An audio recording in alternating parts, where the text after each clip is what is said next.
So if you have one, please raise your hand. Stephen. How's Evan Foster doing? Doing okay. He'll be fine. You expect him to be ready to go? I expect him to be ready to go. Josh. Looking at Trevor Lawrence, who Clemson obviously just announced as a starter, what does he kind of bring to the offense maybe that Kelly Bryant doesn't, and kind of the difference between two quarterbacks? Well, that's really good because I didn't know they had just announced him as the starter, so you're giving me new information. He seems like he's a very polished thrower. Obviously, he's young. It'll be interesting to see how he does. I'd imagine they probably would still play both quarterbacks knowing Dabo, but, I mean, that's his football team. I'm sure that both of those guys are going to be available to play. Matt. Do you know what type of effort is it going to take to beat a team like Clemson at their place? Kind of like the effort we had last year. I mean, I think the biggest difference is that, A, they're going to be ready to go, and we're not going to have our home crowd with us. They're going to have their home crowd with them, and that's a big advantage. I know 2 years ago when we went down there, we had a lot of difficulties, couldn't hear. It's going to be extremely loud, but that's how it's supposed to be in a big game when you're going into somebody else's place. So we'll get ready for that this week, and then we'll go play the game. Matt Lieberman. After Wagner, you mentioned how Team Johnson could be a difference maker, but that we weren't able to see it after Western Michigan because he was still recovering from his injury. Now 4 games in, what have you seen from him in terms of what he can add to your offense? I think that Nakeem and Sean Riley, those smaller jitterbug type guys, they have you can see what they can do when they're on the football field and they get a little space. What we've got to do is we got to find a little space for them because they don't need a lot of space to step through. But with their quickness and with their speed, they can have an effect on a football game. So I think he's doing a really nice job, and Sean as well. Mark.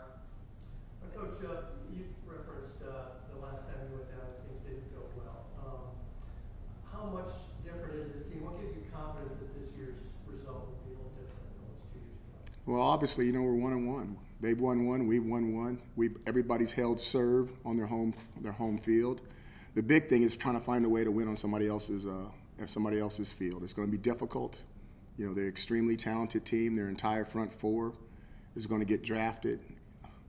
Never seen a front four like that before. And we played them last year, and we're going to have to play them again. So they're really, really good. It's going to take an almost spotless game on our part, but we're looking forward to the chance to go down there and play them. But what's different about your team 2 years later? Older. I think a little bit more mature. I'm not sure that's going to make much difference when they start screaming and we can't communicate with each other when we're standing right next to each other. But we'll see. We'll see how it goes. John. Dino, how much more important is a win against a team like Clemson than a win against a team like the first 4 games you guys played? You know what? It's just one game. Whether win or lose, it only counts as one game. And our whole deal is that we just want to win this week. And it doesn't matter whether it's Clemson or Wagner or Western Michigan or Florida State. We're trying to win this week. I'm sure they're trying to do the same. If you make it more than that, you start to get ahead of yourself, and that's where you get in trouble. We've got a football game this Saturday. We're playing the Clemson Tigers. It'll be interesting. We'll go down there and we'll give it our best shot. So there's no more hype, though, for the team, no more buzz around the locker room when you're playing the number 3 team in the country on the road versus playing an FCS school at home? We play that team every year. They're in the ACC Atlantic.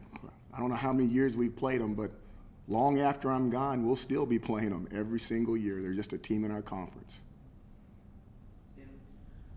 Seems like a couple times the defense has gotten beat this year. It's been on play action stuff. I think that's how Wagner scored. Just rewatching UConn, there were a couple of those moments.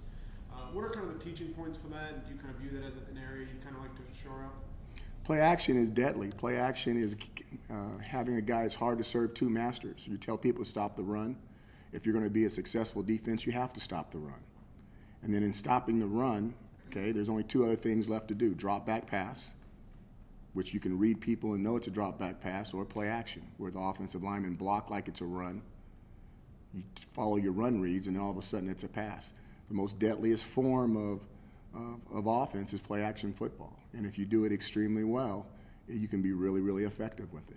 So do you view kind of those times where maybe you have gotten beat on that as just good kind of play by the offense, or have there been kind of moments of uncertainty where guys maybe don't know who's got this route, or maybe it's just them It's a combination of all those things. It could be good by the offense. It could be a guy that was a little bit lazy with his eyes in man coverage. It could be a zone player that really didn't have a good read on an offensive tackle with a high hat, and he's playing run where obviously that tackle is showing pass.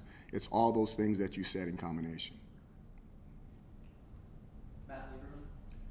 Dino, we heard last year that Clemson took the team hotel the night before the matchup. Can you just what exactly happened? Do you know how they got the hotel?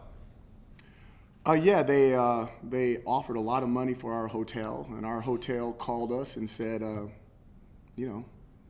can we take this, coach? And I said, what are they offering you? And they told me the amount, and I said, heck yeah, you need to take that.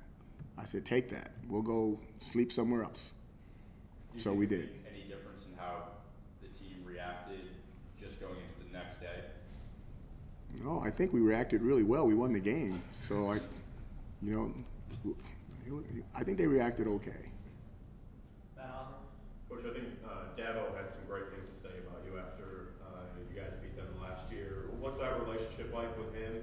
And furthermore, his program, I mean, does that kind of serve as a representation of where you'd like to get this program? You know, when I first came here, I'd never met Dabo before, but I had watched him from afar, so to speak. But when you meet him, he is exactly what you see on TV. I think he's a really cool guy. I think he's the guy I could hang out with. I think that a lot of our values, I think, are a little bit the same. And I have fun watching his team when his team is not playing my team. Mark.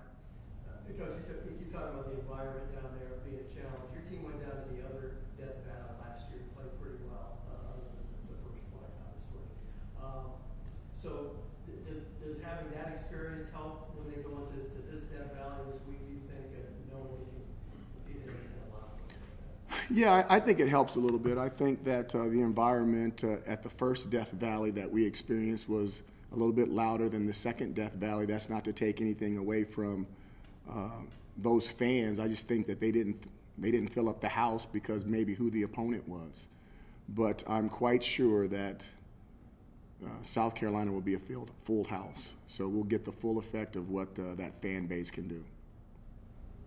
Time for a couple more. Nate.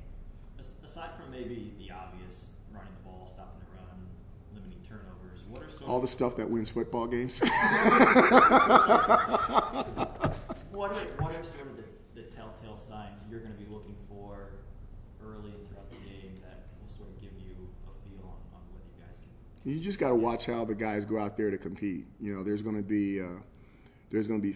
going to have physical battles. When you play teams like that, there's a guy can be doing everything exactly right and just lose the physical battle. Okay, that's going to happen. It's going to happen sometimes for us, and it's going to happen sometimes for them. The thing you want to make sure is that they're not losing mental battles. You don't want those guys out there making mental mistakes. Are they too wound up? Are they too hyped up? Do you need to get somebody out of the game, talk to them a little bit, and calm them down? Because those are the things that are going to get you beat, besides all those other things that you just mentioned that you may not think are too important. Last question. Matt. Coach, not having Ravion Pierce on the field, is that something that I guess in this game could be a glaring difference because he is such a great ball catcher, and furthermore, how do you see Gabe stepping into that role, especially coming off the touchdown to score? Well, first of all, Aaron Hackett is the next tight end on the field. Gabe is the third tight end. But Ravion has fantastic hands, and he has the ability to make catches and make runs afterwards. So obviously that's going to hurt us, and that's going to be an advantage for them. We're going to have to find some kind of way to make up that productivity. And if you look at the game from last year, obviously he made some plays in some critical situations for us, and now we've got to find someone else to step up and make those plays. Okay?